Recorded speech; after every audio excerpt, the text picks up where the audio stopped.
gradually go upwards. His toenails, then his dhoti, then his waist, then his navel, his chest, his lotus face. You meditate on the form of the Lord from his feet to his head. You focus yourself fully on that. You close your eyes. The Lord's eyes are pinkish like the rising sun. So just focus your mind on that. And the real yogis, they meditate on the Lord's form in the whirl of their heart, their lotus heart.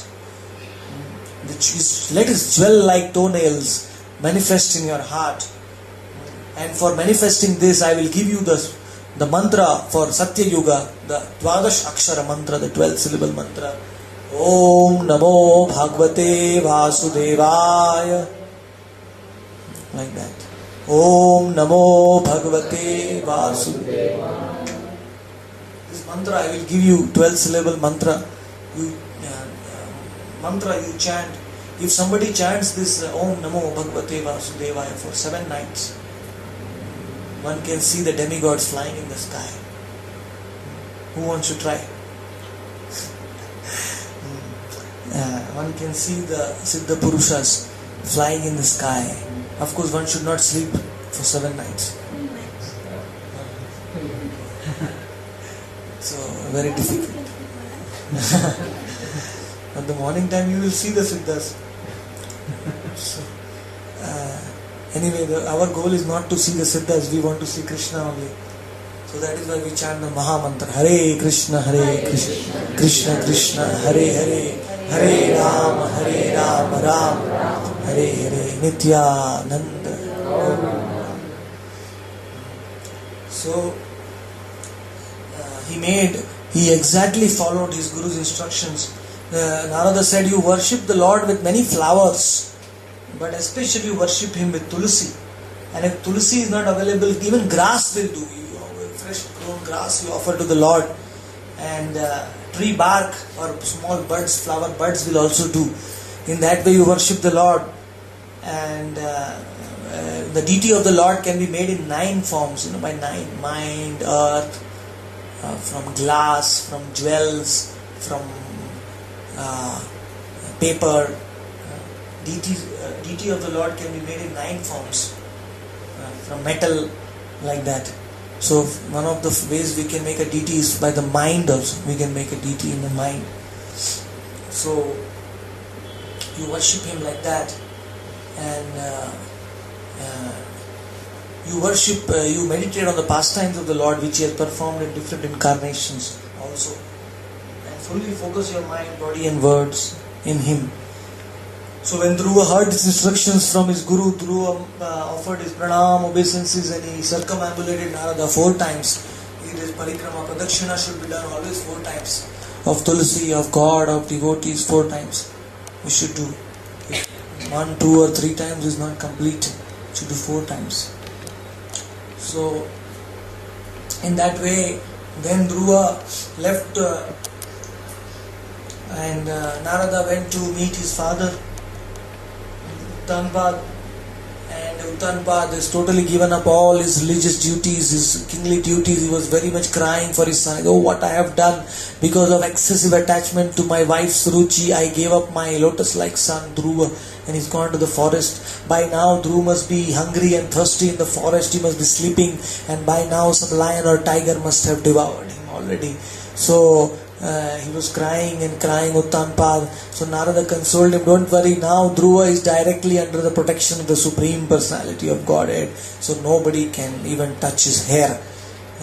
So don't worry, very soon he will attain his desired result, and he will come back, and he will be your dearmost son. He will deliver everyone in your family by his own bhakti, by his own devotion.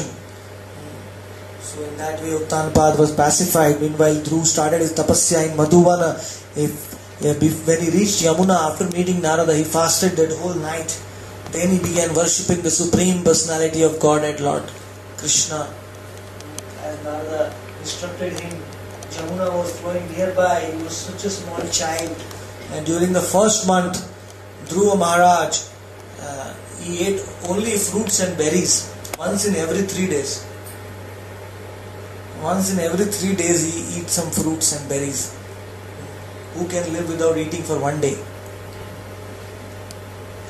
No one. Very difficult. But Dhruva, for 3 days, once in every 3 days, only eating fruits and berries. Then in the second month, he would intensified his bhakti for the Lord. He would eat only grass and leaves once in every 6 days. Fruits and berries also he gave up. Only grass and leaves once in every 6 days. Because he was so much absorbed in meditating on the Lord, so he didn't even care for external necessities. Then in the third month he said, I have to attain the Lord very soon. So he intensified his bhakti. In the third month he drank only water from the Jamuna. He is drinking water, you see, once in every 9 days. Once in every 9 days he was drinking even little water from the Jamuna. I mean, without drinking water, who can remain for even 9 hours? One cannot remain. So for once in every 9 days, in third month he was drinking only water. In that way he completely went into a trance, meditating on the Supreme Lord. So in the fourth month he decided to even increase his level of austerity. So in the fourth month, what he used to do is that he started breathing only once in every 12 days. He even controlled breathing. Once in every 12 days he used to breathe only once. And because of that, the Lord became fixed in his heart. And he was breathing, he was so perfectly composed that he was able to stand on one leg. Only on one leg he was standing. Can you stand on one leg for 5 minutes? No. For that our breath should be totally under control. He was doing Kumbhaka Pranayam, totally no breathing. That's why he was steady on one leg. Because he had focused in his heart, he had focused the Supreme Lord. He was totally in the trance. And ultimately, in the 5th month, he became so advanced that he stopped breathing only. 5th and the 6th month, he totally stopped breathing. And because of that, now what has happened is that the Lord, because the Lord has been controlled by him, he has come inside the heart of Dhruva. So when the Lord entered into his heart, Dhruva Maharaj began fully focusing on the beautiful form with the yellow pitambara in his heart. And to fully focus on the Lord, he stopped breathing. He sealed all the 9 holes of his body. So what was happening is when the Lord inside the heart and the whole creation is inside the body of the Lord. So because he closed all his 9 holes and he stopped breathing, that is why the whole creation also gets suffocating. Nobody was able to breathe. All the demigods, they were starting to die. They couldn't breathe. Everywhere, all over the universe, people were, and by his big toe, because the Lord came inside his body, he became very heavy. He became more heavy than the universe. For that, he became just like the Lord, because of associating so closely with the Lord. He got some of his divine qualities. So he became so heavy that he pushed the earth halfway down. And the earth was trembling. And everyone was feeling choked. In the whole universal breathing stopped. And when the demigods were totally choked, they were somehow crawling, and they went to the milk ocean, Kshir-Sagara, and they requested Lord Vishnu, my dear Lord, please help us, we are going to die any moment now. Please save us, we don't know what is the cause. Immediately the Lord came out, gave darshan and said, yes, my great devotee Dhruva is the cause. He has controlled the cosmic breathing force by capturing me in his heart. So I shall go now and reward this boy and save the universe from the impending calamity. So being reassured by the Lord, the demigods, the Lord descended on his Garuda with the carrier the Lord descended to Madhuvana. And at that time Dhruva was very fully meditating in the heart on the... Actually the Lord came, this form is known as Prishni Garbha. This form of the Lord Vishnu has 25 forms in Vaikuntha. Out of that, this is one of the forms, Prishni Garbha. He appeared in the form of Prishni Garbha. He is the son of Prishni and Sutapa.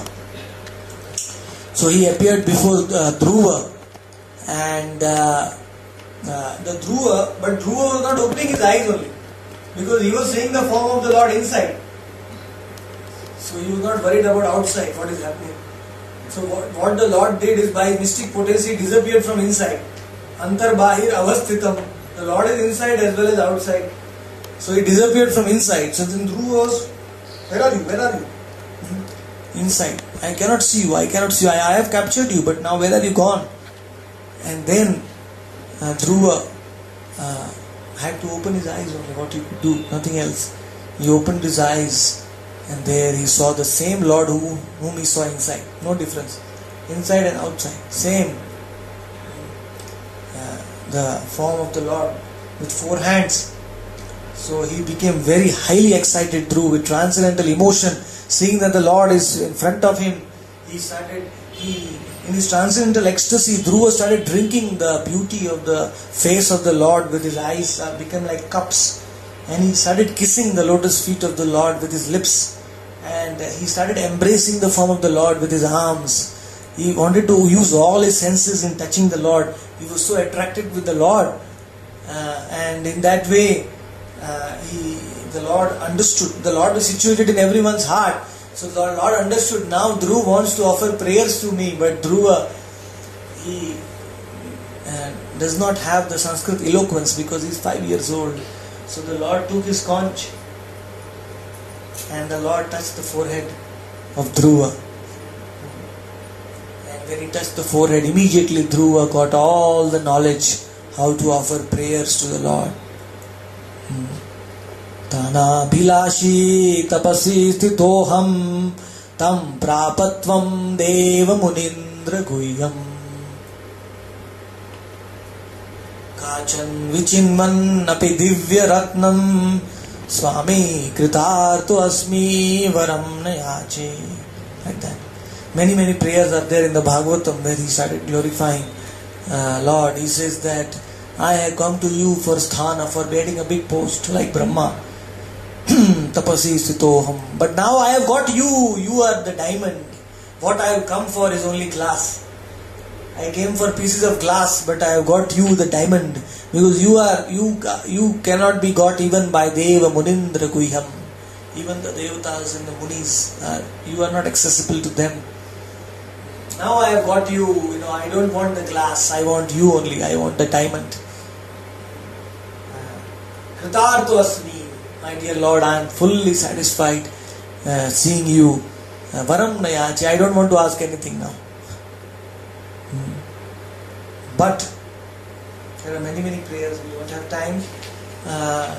But Lord Krishna said, you see, Vishnu said, if you come to me for something, if I don't give you, then nobody will come to me again in the future. People want to come worship me. So I will give you what you wanted in the first place, so that people of this world come to know that I also can give it. So he said, my dear Dhruva, I will give you this thing which is very difficult. I have given no one. In this whole universe, there is only one spiritual planet which is the king of all planets. All other planets are revolving around that planet, the Dhruva Loka. They are all going around that planet. That is the planet where I am situated. The Sweta Dvipa is there. The island surrounded by the milk ocean, where I am situated as Kshirodakshai Vishnu, which is my abode. So it is my abode. So nobody has been the king there, because who can be a king? Who can rule my abode? I am the king. But today I will make you the king of my abode. I will grant you my abode. See how much bhakti is great. The Bhakta can become higher than Bhagavan. Any other yoga, is this possible? Hati yoga, Jnana yoga, Dhyan yoga, not possible. But Bhakti yoga is so high, the Bhakta can become higher than Bhagavan. He began ruling the planet of Bhagavan, Dhruva Loka. So, I will give you that planet. And also, but before going to that planet, you will have to rule this world for 36,000 years. You will enjoy all prosperity. You will be the king of the earth. You will enjoy even during this your life. And then I give you the benediction, you will never get old, your senses will never diminish, so you can enjoy as much as you want for 36,000 years. After some time, your stepmother Suruchi, because she has offended you, your brother Uttama, he will go out to hunt and he will be eaten by a yaksha. And when he will be eaten, your stepmother Suruchi will go out searching for Uttama and she will be devoured by forest fire. She will die, and then ultimately you will rule this earth for 36,000 years. The Lord told everything. But unfortunately, after the Lord spoke like this, Dhruva Maharaj became very sad. Very, very sad. Why? He got everything which one can dream of. Why did he become sad? Because his brother is going to be killed. Brother is going to be killed. That was later. That we will see later. But yeah, he became sad because now he has to wait for 36,000 years to go to Vaikuntha. He would be very. He said, "My dear Lord, I am very happy if you take me now. I want to go to your eternal abode now. Because I came with this material desire. That is why now I am stuck here for 36,000 years. And that also after 36,000 years I will be stuck in this universe for another 150 trillion. Of course, that is Vaikuntha. He will, once after 36,000 years, he will enter into that Vaikuntha planet. Then that planet will float into Vaikuntha at the time of Mahapralaya. So he will never leave Vaikuntha once he enters into Vaikuntha. Yeah. But still, he said, I did a very big mistake. There are 4 kinds of people who approach Krishna: Artha, Artharthi, Jigyasu and Jnani. Artha means those who have pain and suffering, they come to the Lord. Please remove my suffering. And second is Artha, those who want money. Please give me money. You are Lakshmipati. And then the third people are Jigyasu, inquisitive. They want to ask more questions. Who am I? Who is God? What happens after death? They come to God. And the fourth people are Jnani. They have already performed some spiritual activities in their previous life. They will continue from where they left. They are the Jnani. So these 4 levels are before Bhakta. Before becoming a Bhakta, we have to pass through these 4 levels: Artharthi, Jnani, Jigyasu. So in that way, after passing to that, then we can become Bhakta. So these are symptoms of Kanishta Bhakta. So Dhruva said, I become Kanishta Bhakta, low class devotee. I came to you for material. So, but the Lord disappeared, and Dhruva, with very morose, he returned back. Of course, after he returned back, his father was waiting for him in a beautiful procession. Suniti in the palanquin, she brought Suruchi and Uttama both. She was a very nice mother. She was not having any bad feelings of hatred. And they came out, and the king, any messenger came and reported to Uttanpad, your son is coming back, your son is coming back. So Uttanpad gave a jewel garland to that messenger. Okay, take it. And then when Uttanpad saw Dhruva, he embraced him and smelled his head. Father, smell the head of the child. He was torrents of tears from his eyes, and his long cherished desire. He was very feeling himself fortunate to touch such a great devotee of the Lord who has seen the Lord face to face. He was feeling very fortunate. Even Suruchi, Dhruva fell down to offer obeisances to Suruchi Suniti. Suruchi also started crying, and he said, my dear boy, Ayushman Bhava, may you live long. And she gave benediction to Dhruva. And when Suniti came, and Suniti's breast started flowing with milk, and she forgot all her sufferings when she embraced Dhruva, such a great devotee. She was very proud of Dhruva, that now Dhruva's devotion will save the whole dynasty. In that way, even one person becomes a devotee in our family, then 21 generations are delivered, 10 generations before and 10 generations after, and 1 generation in the present. All are delivered. Even if one person becomes a devotee, to what to speak if the whole family becomes a devotee? And it's a very special thing. So, Uttanpad put Dhruva and Uttama on a very beautiful elephant, and both the brothers, they were riding on the elephant, and all the streets were decorated with all nice things, emerald staircases led to ponds and chakravaka birds, and Dhruva enjoyed so much luxury. And then when Uttanpad became old, he wanted to retire to the forest to achieve the Lord. Every single person in the Vedic culture, after they became 50, 60, they would retire with their family to worship the Lord. Nowadays, when people become 50 and 60, they open another bank account. They open another factory. They go to some other club. In America and different countries, we see people don't know what they should do when they become old.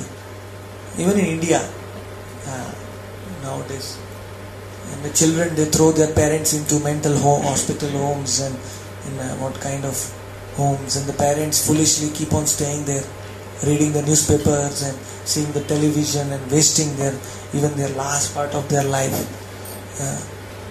How many times you have read the newspapers? Is the newspaper helping you in any way? Have you ever heard of a newspaper saptaham? We never do a saptaham of the newspaper news, because all stale news. It is a waste of time. All very sad. Bodily platform. This killing and that killing and this thing and that thing. So even in old age, if we waste our life in newspapers, what is going to be our destination? We will be born as an insect in the paper factory, where the newspaper is being produced. So you understand English? Okay. So we have to, in the last part of our life, we have to prepare so that we give it to the Lord, for the Lord.